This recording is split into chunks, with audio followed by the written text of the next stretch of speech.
Ako si Binibini 1 Samantha Pandillo mula sa Sinilangan ng Mga Bayani, Cavite. My national costume designed by Clevin Bartolaba was inspired by the Philippine Revolution given my province's historical nature. The crown signifies the 13 martyrs of Cavite and its design influenced by my Aunt Myrna Panilio's winning crown in Binibining Pilipinas 1964. The gold feather-like shoulders emanate a gladiator silhouette, modernized and innovated, just like our modern-day empowered women. This shows that freedom isn't solely won by blood battles, but also by our inner power, pure hearts, and resilience as Filipinos. That we are worth fighting for. Completing this creation is a belt that represents the Philippine flag. Strength and independence of modern-day Filipino women are what my national costume strives for, to show that we are able to flap our own wings of freedom, to fight our own battles with beauty and grace. Independence is a choice we have made in our history, and a choice that we make every day so that we can soar high. Ako si Binibini 2,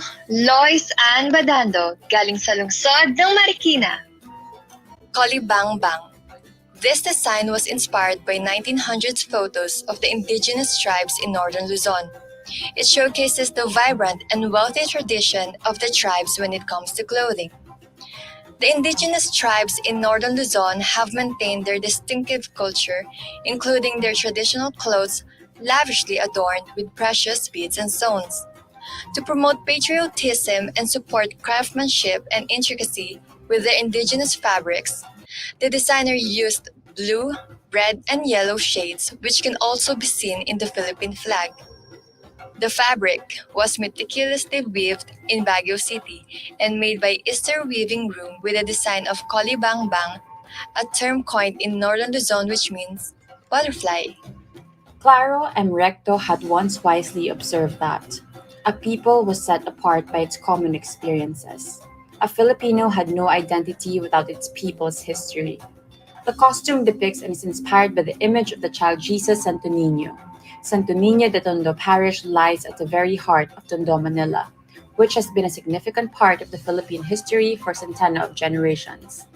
The church is one of the earliest churches established by the Spanish friars in Luzon, and the image is believed to be the second oldest venerated image of the child Jesus in the Philippines, a significant symbolism of Filipinos embracing the Catholic faith. I am Binibini 4, Arian Desiree Viardo, hails from the Christmas capital and the home of the giant lanterns, the city of San Fernando, Pampanga, wearing a parol terno-inspired costume. The parol is an ornamental star-shaped Christmas lantern, traditionally made of bamboo and paper. It represents the Star of Bethlehem, which guided the three wise men to the manger where Christ the child was born. In the yesteryears, the lighted parol illuminated the paths of the Filipino during the ritual dawn masses of the Yuletide season. Today, it does not only symbolizes the victory of light over darkness, it is also a testament of the Filipino people's resilience. Mabuhay!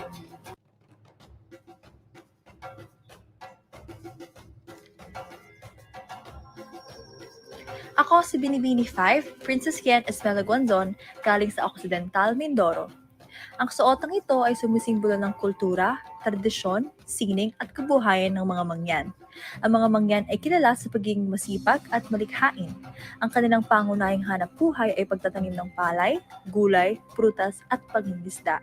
Ang buntot ng aking kasuotan ay nagsisimbolo sa dagat kung saan kumukuha ang mga mangyan ng kanilang ikinabubuhay at ang detalye sa pang-itaas na kasuotan naman ay nagsisimbolo ng kultura at sining.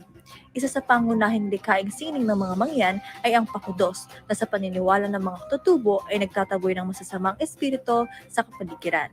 Ang mga aksesoryong mangyan din ang nagbibigay palumuti sa aking buhok, lieg at bewang na magpapakita ng pagiging malikhain ng mga mangyan sa larangan ng sining at kultura.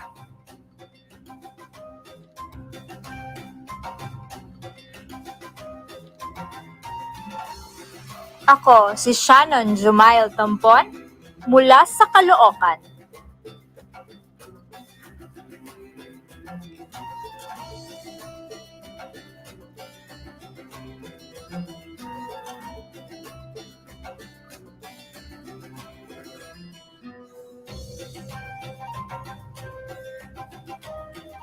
Ang Ang kasuotan ay lumalarawan sa tanyag na monumento, ang pangunahing palatandaan ng lungsod ng Caloocan.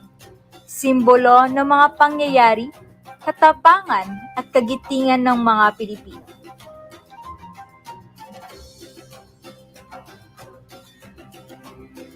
Ang modernong kasuotan ng Lakambini ng Caloocan ay hango sa kasuotan ni Andres Bonifacio, na hawak ang tabak at bandila ng katipunero. Ito'y sumisimbolo sa mga makabagong kababaihan, lumalaban at patuloy na itinataguyod ang karapatan ng bawat kababaihan at ng mga inaapi sa lipunan.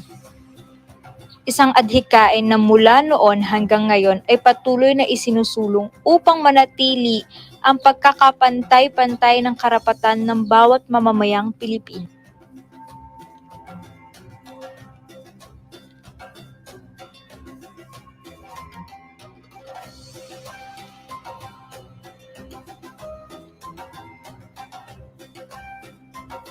Ako si Meiji Cruz mula sa lungsod ng Valenzuela. Inspirasyon ng aking kasuotan sila Kapati, diwata ng agrikultura at kasaganaan, simbolo ng mapagkalingang ani. Biyaya niya ang bawat butil at bungang nagsisilbing pananggalang ng sangkatauhan at iba pang nilalang mula sa gutom at mga sakit. Samantala, ang mga pakpak ng tutubi ay simbolo ng bagong simula. Nagpapaalalang laging may pag-asa sa gitna ng mga pagsubok. Imahe naman ng iba't ibang uri ng ibon ang aking putong, sapagkat tulad ng kanilang sigla sa paglipad, tayo rin ay may laya at kapangyarihang tugisin ang ating mga pangarap. Tiyaga at pangangalaga, yan ang kinakatawan ng aking mga kumikinang at dambuhalang kuko. Mga gawi at pag-uugaling taglay nating mga Pilipino, susi sa ating bawat tagumpay. Sa kabuuan, ang aking trahe ay kombinasyon ng rikit na mga pinong puntas, tibay ng tansong metal, karilagan ng perlas at Swarovsking mga kristal. Isang mabining kasuotang tanging isip at mga kamay lang ng malikhaing Pilipino ang makagagawa. Ngunit ito'y higit pa sa pagiging kasuotan. Ang aking trahe ay simbolo ng aking dangal, ng aking pusong binibini, ng aking dugong Filipina.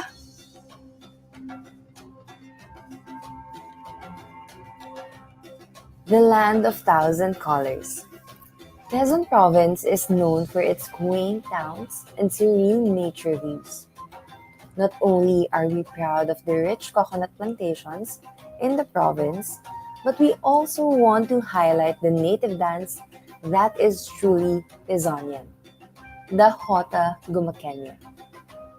Quezon is also famed for the celebration of the Philippines' most colorful harvest festival, PHILS. When one hears PHILS, keeping immediately comes to mind. It is a reflection of our farmers' gratitude for a very bountiful harvest. Kaya, tara na sa napakamakulay na lalawigan ng Quezon.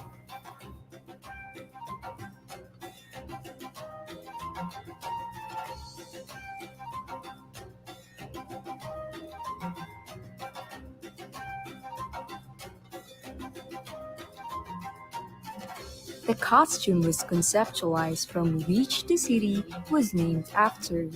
The headpiece embodies Luyong, also known as Anahaw, which represents victory, strength, and loyalty. The batya symbolizes shield, protection, and defense. Along with this, it features the Mandaluyong's famous Lavanderos Festival.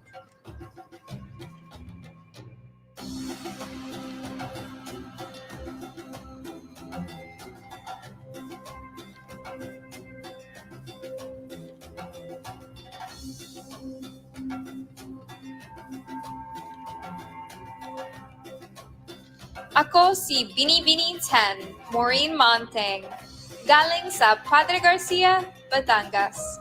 My national costume is a reflection of history, culture, and the resources that has made Batangas an economic power. Evidenced by the Calatagan pot, Batangas antedates the Hispanic influence as it has already thrived as small lacanantes scattered in its plains and high grounds. Long before the Spanish colonization, these lacanantes were already producing their own food like rice and coconuts.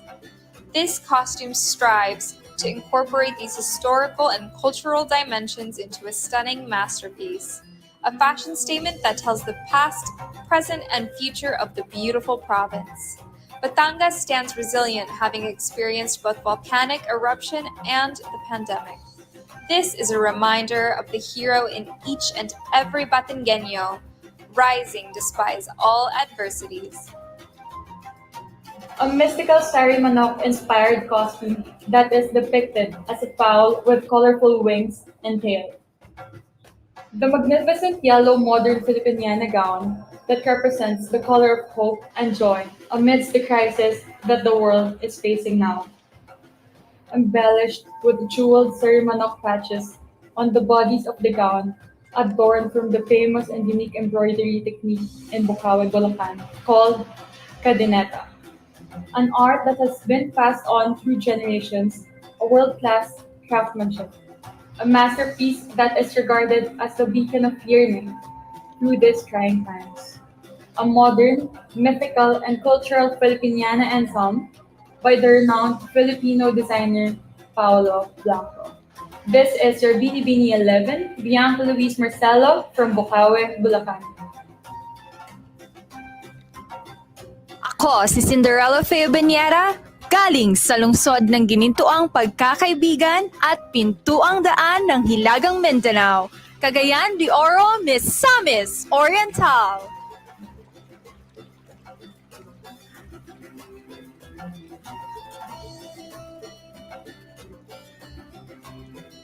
Legend has it that Cagayan de Oro is resting on the back of a giant goldfish. This is the mythical inspiration of my national costume, a fitting tribute to the Oro as a gentle creature.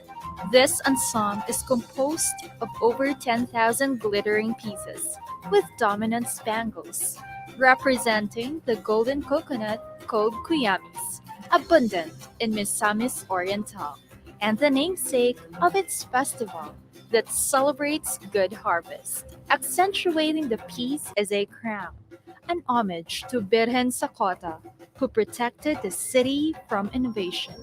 This is Belleza del Oro, beauty of gold.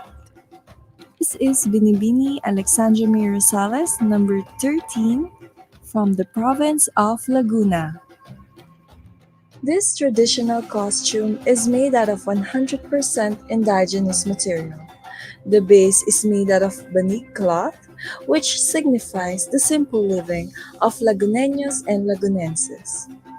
Adorned with different shapes and sizes of wooden beads, it represents the rich culture, tradition, and of course the different tourist attractions here in Laguna. The fluorescent colors represents the Grandiose Festival, which is Anilag, Ani ng Laguna Festival.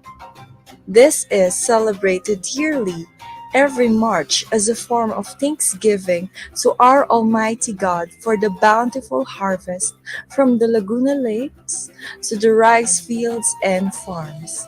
Mabuhay ang Laguna! Justine Beatriz Del Joseph Elizarta, Binibini 14, proudly representing Padada, Davao del Sur. Paglalakbay. The Vinta is a traditional sailboat inspired by the Moro and Sama Bajau tribe. It's a Philippine symbol that signifies migration and the colorful traditions from the island of Mindanao. With this creation, I carry the heart and soul of the tribe, their aspirations, and the hopes and dreams behind each unique hand-loomed embroidery made by Mindanao weavers. Family values are a big attachment to the Vinta, as it provides means of livelihood and transport for each clan. And just like overseas Filipino workers, we leave no one behind when it comes to our loved ones. And this design is a story of ingenuity of the Filipino people, a symbol of courage, hope, and the resilience that lies within our nation. Ako si Binibini 15, Karen Lori Mendoza, galing sa Iloilo City. My national costume is inspired by Bulalakaw, a Visayan deity of illness and pestilence. Bulalakaw is believed to be a mythical bird with fiery feathers. According to the myth, Bulalakaw is a thin boy wearing a bird-like headdress, or even a genderless deity. This deity is worshipped by Babaylans and can be appeased by performing necessary rites and rituals. Bulalakaw visits the earthly plane in form of a comet. There's also a superstition for children: when a comet darts into the sky, children should not point at it, because the Bulalakaw does not like it and might punish them for that deed. According to the ancient culture, a comet is a symbolism of dread and a harbinger of doom, and also a messenger of the gods. Ako po si Binibining Kimberly Ladas Matikas-Tikas mula sa bayan ng mga Makata, Balagtas, lalawigan ng magagandang hilag at magigiting na bayani, Bulacan. Kinikilala bilang reyna ng mga kapistahan sa Pilipinas, ang Flores de Maria o Flores de Mayo na pinapaniwalaang nagsimula sa Bulacan, Bulacan noong 1865. Ang kasuotang nito ay obra ni Marvin Garcia na malinaw na nagpapakita sa pagkamalikhain ng mga Bulakenyo. Pinalilibutan ng daan-daang bulaklak at mga batong kristal na kumakatawan sa alhasan ng may kawayan na lalong pinatingkad ng magarbong kinayas na kawayan ng singkaban na isang anyo ng tradisyonal arkitekturang Bulakenyo na sumisimbolo ng kasaysayan, sining, kultura, at kalinangan ng sambayanang Bulakenyo. Ako si Binibini 17, Hannah Constantino Arnold, galing sa probinsya ng Masbate. A national costume reminds us of important pages of our history. The beautiful islands where we come from, the stories of our ancestors, and the unparalleled artistry of our people. As a young girl, the colors, music, and dances of our country brought so much joy to my curious eye. And so began my love for the Bulaklakan Festival. Hand-painted, hand-embroidered, and covered in petals to gracefully give honor to our Virgin Mary. Just like a flower blooming in time, Louis Pangilinan embraces the artisanal spirit of the costume, implying progress, dignity, and celebration, which also defines a Filipina. Ako ang inyong Binibini number 18, Maria Ruth Erica Queen, mula sa lalawigan ng Nueva Ecija. Bigas, kanin, palay. This attire is more than just a representation of my province. The fully sequined body, with palay embossed beads and beaded trails, paints the picture of a prosperous rice field and the story of our identity. From the farmers who till the land, to the workers who reap the fields, to the people who prepare our meals. Palay is more than just a crop. This is the identity of the Philippines. It represents hardship during planting and tranquility during harvest. It represents life, passion, dedication, and the strong Filipino spirit of never-ending determination. Ako si Binibini 19, Gabriel Basiano, galing sa Burangan City, Eastern Samar. My costume is called the Golden Kalesa. Kalesa is believed to be the first introduced to the Philippines by Spain during the 18th century. It has served as a deluxe mode of transportation that only the rich and high-ranking officials can afford. It used to be Philippines' king of the road, long before the jeepneys arrived. This golden kalesa represents the shades of my hometown, Borongan City, Eastern Samar. I am wearing a mesh bodysuit that is embellished with thousands of golden Swarovski crystals. The carriage is adorned by hand-woven mat and most commonly known as banik, one of the major products of my province.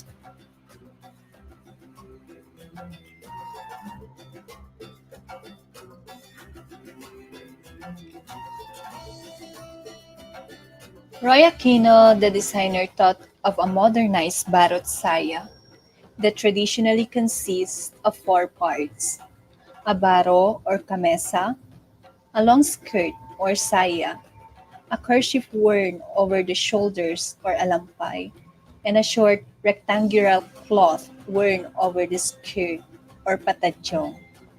And this is inspired by the gown of Doña Trinidad Rojas, former First Lady when she was a Carnival Queen of the Philippines Carnival of 1920. And the town of Rojas, Isabela was the first town named in honor of President Manuel Rojas.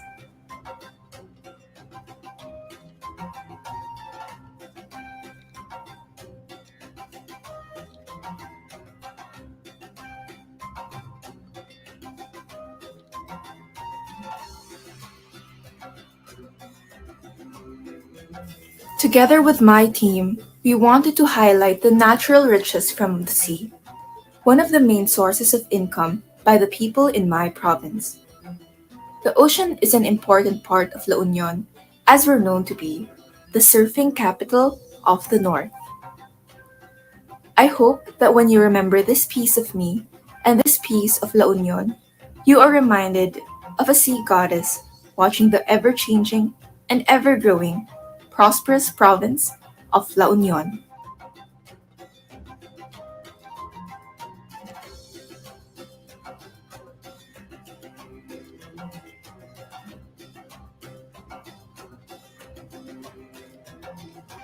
Ako si Binibini 22, Shari Nagyao, nagmula sa progresibong lalawigan ng Pampanga.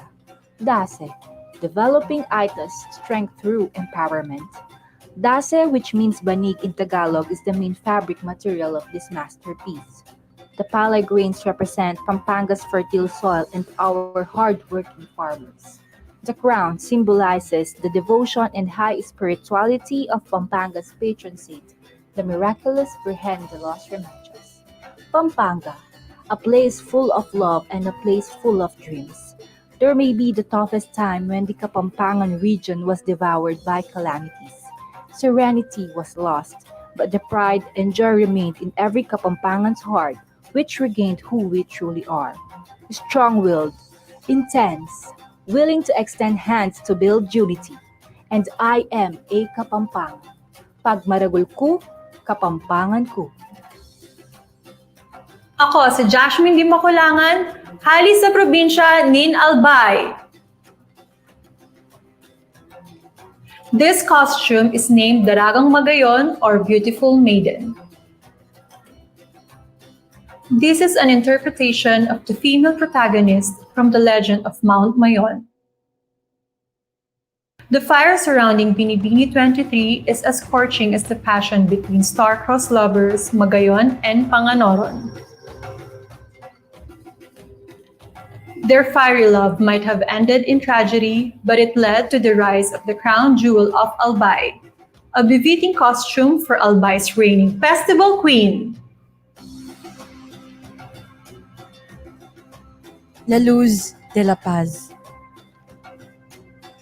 This national costume reflects the light of peace in the midst of the current global darkness. This light of peace is represented by a traditional Christmas symbol in Angeles City, the distinct Parul Angeles, which forms the base of the costume, characterized by its simplicity yet intricacy in design. This local lantern traces its origin in the century-old tradition of Lubena's Ning Pasko, the culmination of a 9-day prayer vigil leading to the Christmas day. This is the same symbolic light that guided the local farmers in attending the Mass at dawn before proceeding to their field works. This tradition extended to the present generation as Simbang Gabi.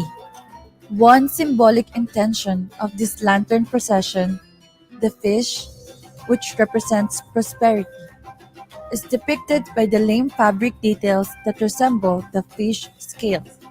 This masterpiece aspires to bring hope and prosperity as the world anticipates for the most wonderful time of the year, the Christmas season. Yako po i Maria Francesca Taruk, menibatan kang syudad ning Angeles, Pampanga.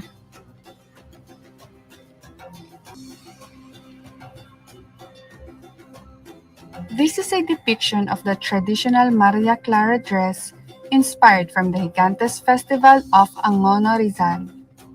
It is celebrated every fourth week of November, where giant papier-mâché or gigantes are paraded on the streets. A fusion of the Maria Clara and gigantes, using the framework and the massiveness of the gigantes under the Maria Clara dress. The fabric is an interpretation of our piña fabric, highlighting its fibrous characteristic. Turning around, the Maria Clara is transformed into the colorful gigantes adorned with playful lights, giving it a festive vibe. Ako si Binibini 26 na Riza May Valerio ng Arayat, Pampanga. This creation is inspired by the mythical goddess of Mount Arayat, Maria Sinukuan, who lived on Mount Arayat. She is also dubbed as the sacred protector of the mountain and the animals that surround it. Pampanga is known as a natural bird haven in the Philippines, wherein 14,000 kinds of nomadic birds gather each year in the swamps as a stopover before continuing their migration to different parts of the world. These birds are important to humans in various ways, such as providing natural fertilizers and dispersing seeds all over the mountain. This goddess characterizes kindness among animals and generosity to its inhabitants. This ensemble is a magnificent symbolism of the rich and colorful heritage of Pampanga.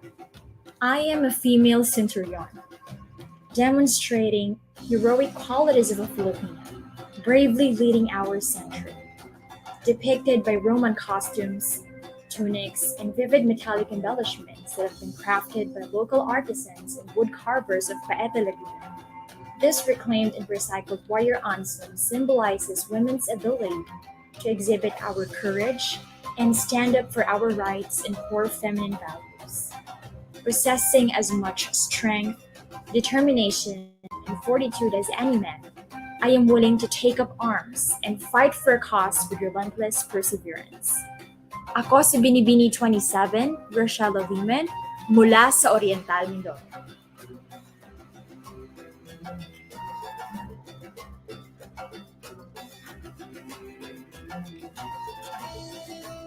Pearl of the Orient, designed by Michael Barassi. Cerulean is the water that drapes the archipelagic province of Romblon, and this deep sky blue hue hides within its chest pearls, pure, incorruptible, and wise as the queen who wears this attire. Miss Romblon wears the color of the waters that surround the province of Romblon, the stretches of white sand beaches which are arguably one of the best in the world. Adorned with pearls from her head to toe, she flaunts the serene beauty of these jewels of the seas and the elegance they signify. Above her head is the oyster shell that hides this lustrous gem, representing the hidden wisdom cultivated through years of toil, pressure, and hard work. One Miss Romblon wears loud and proud. It is always a marvel looking at pearls nurtured, cherished by the deep sea waters, as stunning as this empowered Romblomanon is.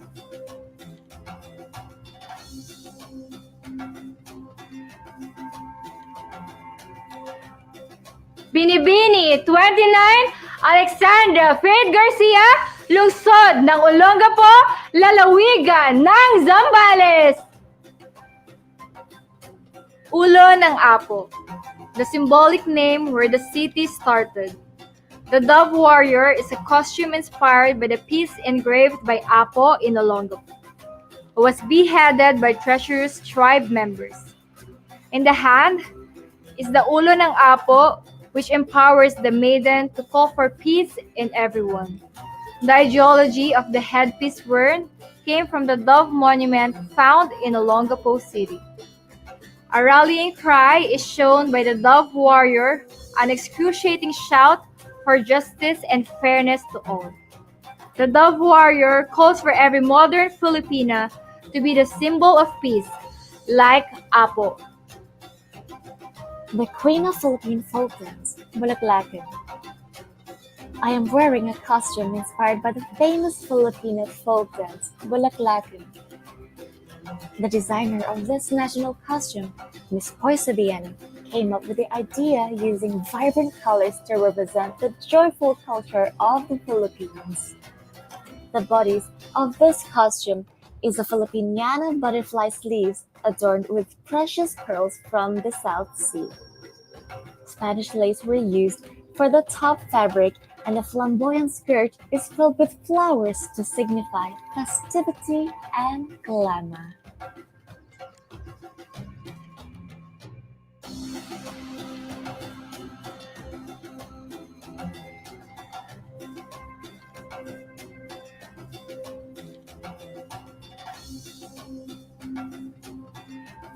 My national costume is called Mary Love.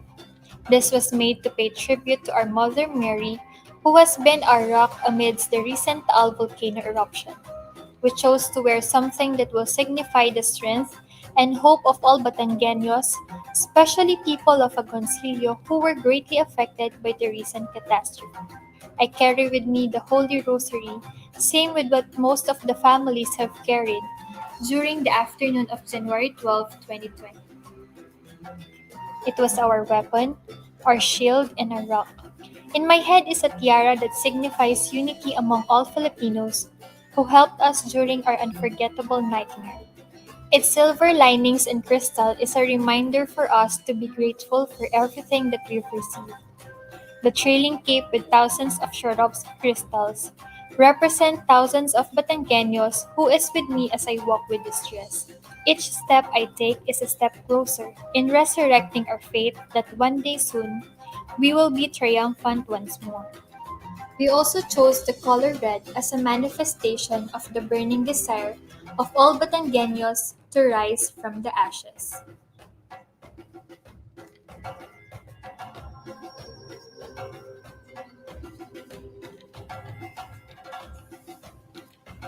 Ako si Binibini 32, Leslie Ann Ingles Ticaro, galing sa lungsod ng Tagum.